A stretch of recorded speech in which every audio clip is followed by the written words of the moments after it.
Maya stood at 9 weddings. 9 times she watched someone else say, "I do."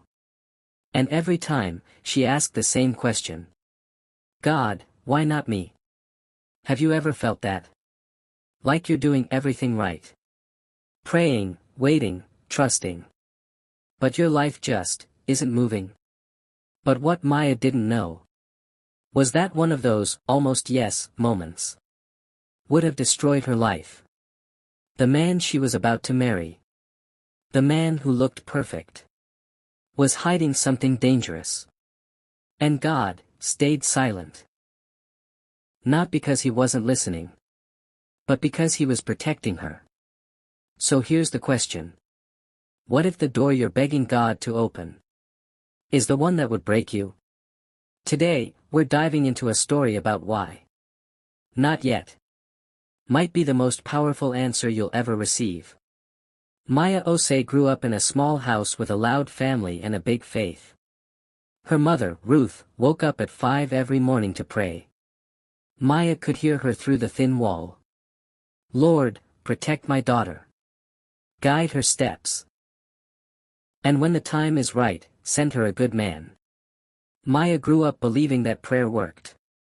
She finished university with a degree in nursing. She moved to the city of Hartwell. She found a church she loved. She worked hard. She was kind to everyone.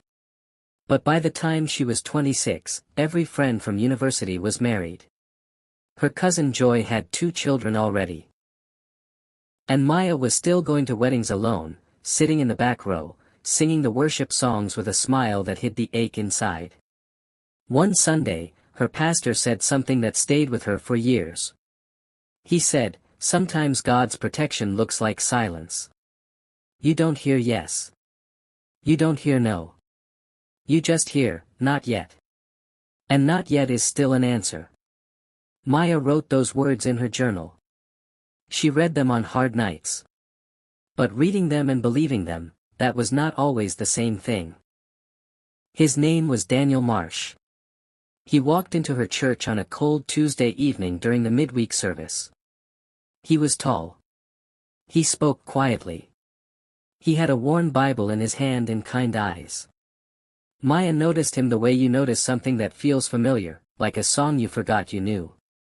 Daniel started volunteering with the church's food program, the same program Maya ran every Friday evening.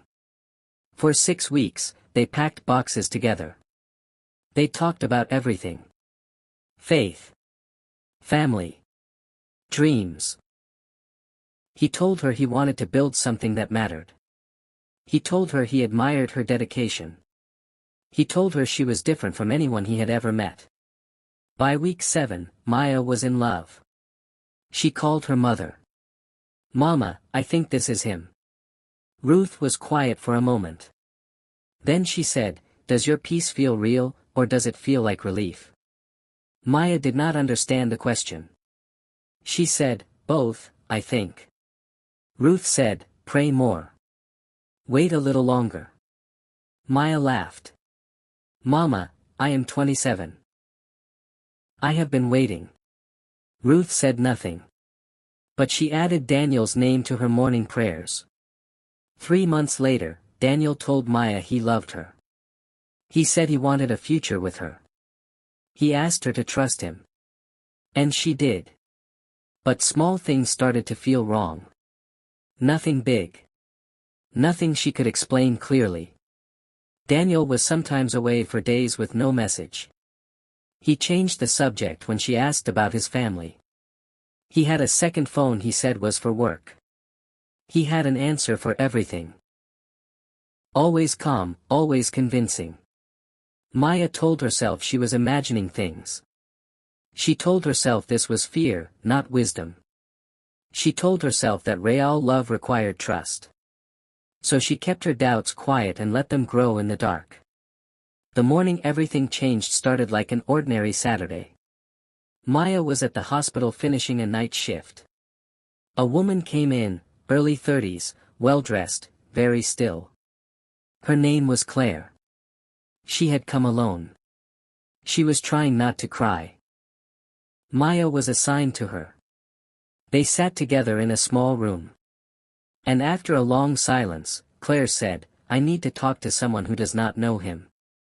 Her story came out slowly. A man who had been perfect at first. A man who had said everything right. A man who had slowly, quietly taken her savings, her confidence, and 2 years of her life. A man who had disappeared when she started asking hard questions. Maya sat very still. She asked one question. What did he look like? Claire showed her a photo on her phone. It was Daniel. The room felt like it tilted. Maya held the wall. Claire did not know. She kept talking. Maya could not hear the words anymore. There was a sound in her ears like water. Her hands were cold. That afternoon, Maya ended things with Daniel. She did not explain. She sent one message, I know. She blocked every number. She called her mother and could not speak for 3 full minutes. Ruth did not ask questions. She just said, I am here. Come home when you are ready. The next few months were the hardest of Maya's life. Not because she missed Daniel, she did not really. But because she felt foolish. She was a nurse. She was careful and smart. She had prayed about this man. She had believed in him completely.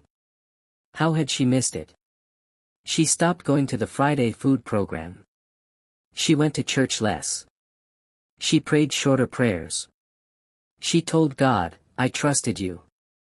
I tried to do everything right. Why did you let me get so close to something so wrong? Her friend Sola came to visit one evening with food and no agenda. They sat on the kitchen floor and ate rice out of containers. Sola said, You are not broken, Maya. You are just tired. There is a difference.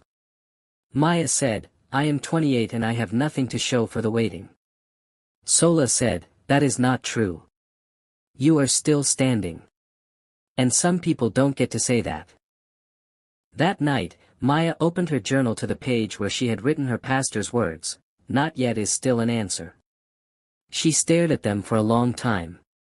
Then she wrote underneath, God, I don't understand. But I am still here. Please don't waste this.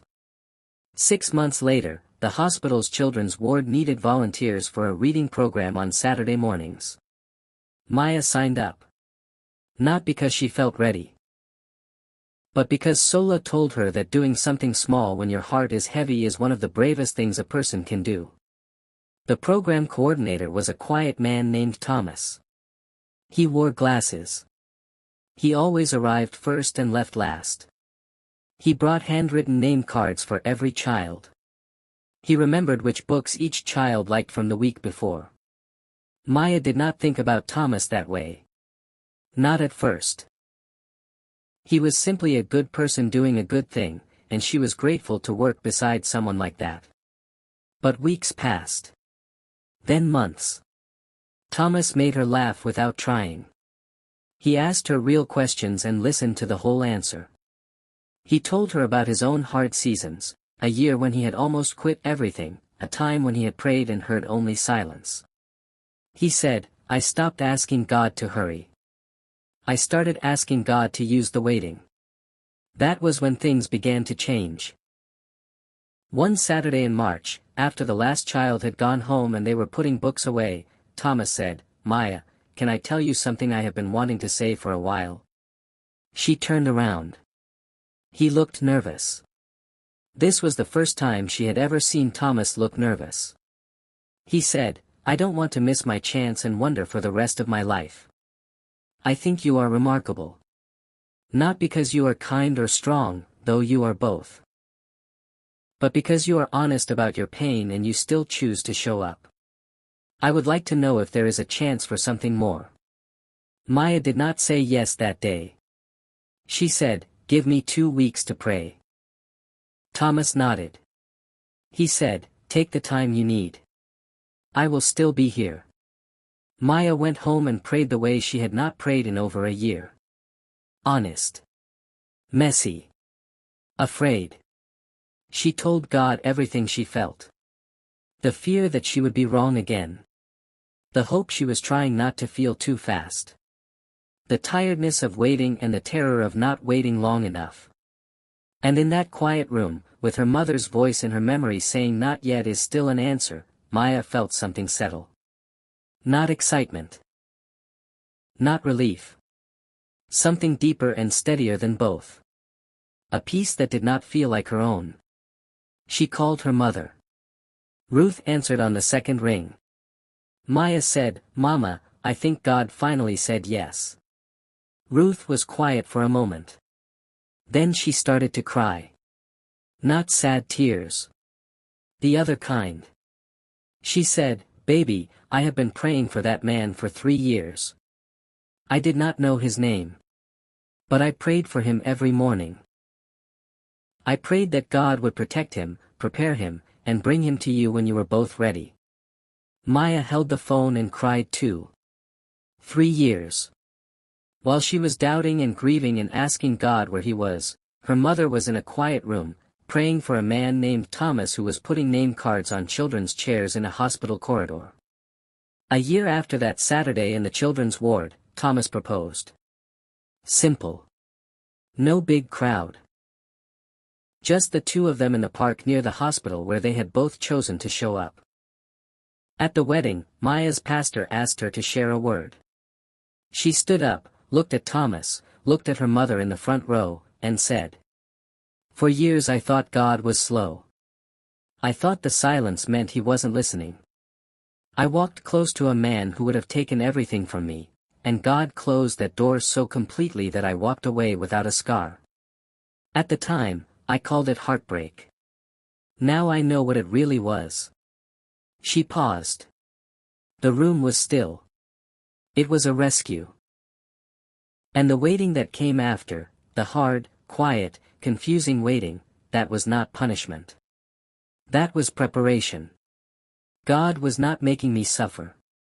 He was making me ready. Ready to recognize Thomas. Ready to receive something real without settling for something fast. If you are in your own season of waiting today, if your prayers feel like they are going nowhere, if everyone around you seems to have what you are still asking for, I want to tell you what no one told me clearly enough. God's delay is not his denial. And his silence is not his absence. Sometimes the most loving thing he can do is close a door before you walk through it. Sometimes not yet is the most protective answer you will ever receive. Trust him. Not because it is easy.